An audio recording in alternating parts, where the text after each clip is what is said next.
Hi class, this is the continuation. It's part 2 of your class. I'm going to show you how to do a density problem that will come from the following sheet.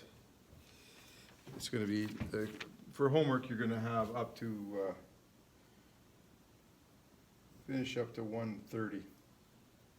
All right, so I'll give you a couple examples from 26 and 27, but I'd like you to try 28, 29, and 30 if you can handle it.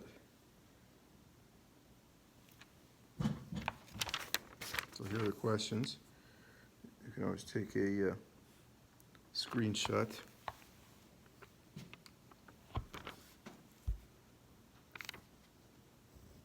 There's 30. Get as close as I can. 29 is here.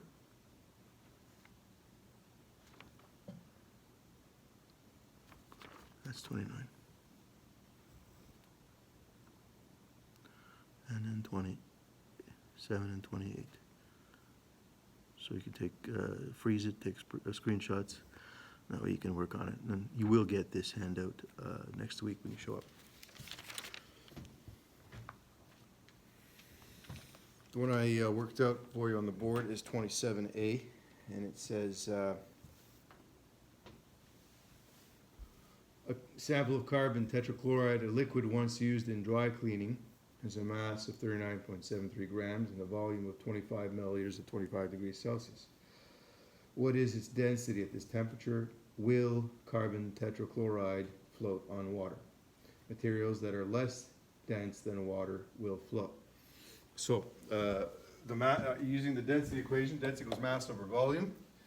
The mass of this liquid is 39.73 grams. There's 25 milliliters of it. Remember that 1 milliliter is equivalent to 1 centimeter cubed, so you can replace this milliliter with centimeter cubed. And you get an answer 1.5892 grams per centimeter cubed, which you then round to 1.59 because you only had 3 significant figures in the volume measurement. So 1.59 is greater than a density of 1. So carbon tetrachloride is actually denser than water. So if you were to pour some carbon tetrachloride into a beaker and then add some water, what you would see first of all is that they don't mix. They're two liquids that don't mix. There's a saying in chemistry, like dissolves like. Well, they're unlike. This is a non-polar solvent. This is a polar solvent. The two will form a layer. They will not mix at all. It's like gasoline and water. Except that in the case of gasoline, if you were to put gasoline on this mixture, the gasoline would float on top because gasoline has a lower density than water. Although carbon tetrachloride and gasoline would mix, if you put a layer of water between them, you could actually keep the two phases separate because of the density difference and the fact that these two liquids won't mix. All right, let's do B of the same question, 127B. I'll read you the question. 127B says, the density of platinum is 21.45 grams per centimeter cubed at 20 degrees Celsius. Calculate the mass of 75 centimeters cubed of platinum at this temperature.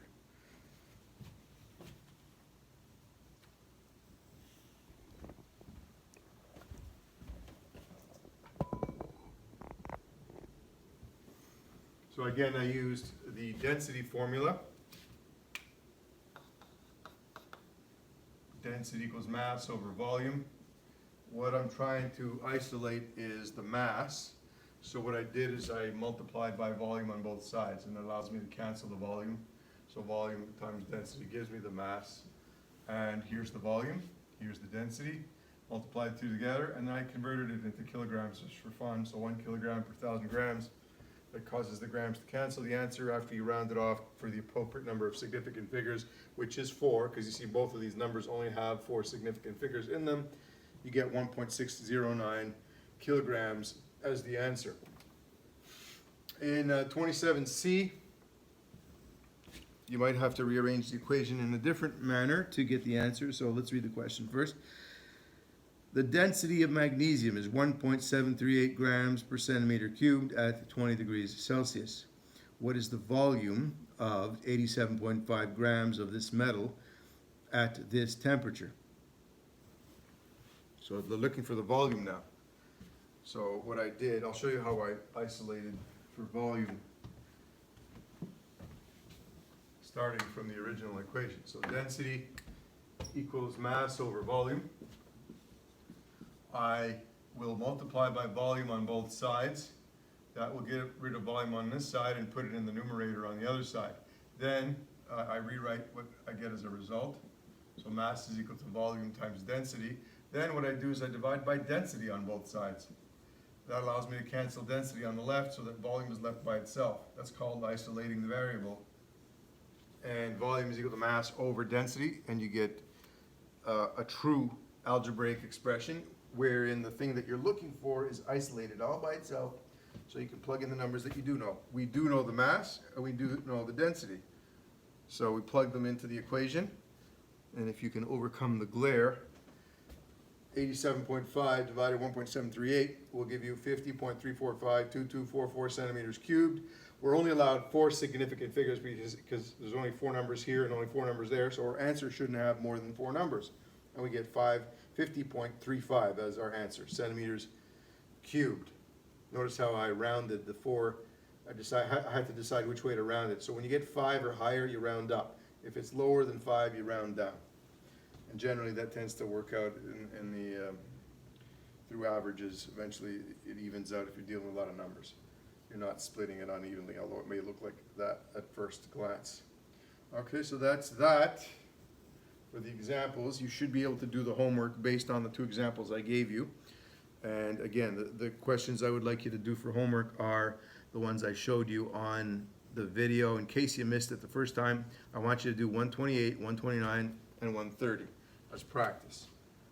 So, not in class, but for homework, 128, 29, and 30. And I'll show you the questions again, so you see them twice in the video. Here's 28 and 29. You can see them if it would deign to focus.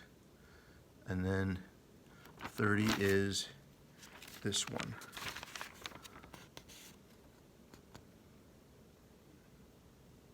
If you can get those practice questions, then I'll be satisfied that you kept up with the class. At some point, maybe next week on Monday, we'll have a quiz on some of this stuff. Till next time.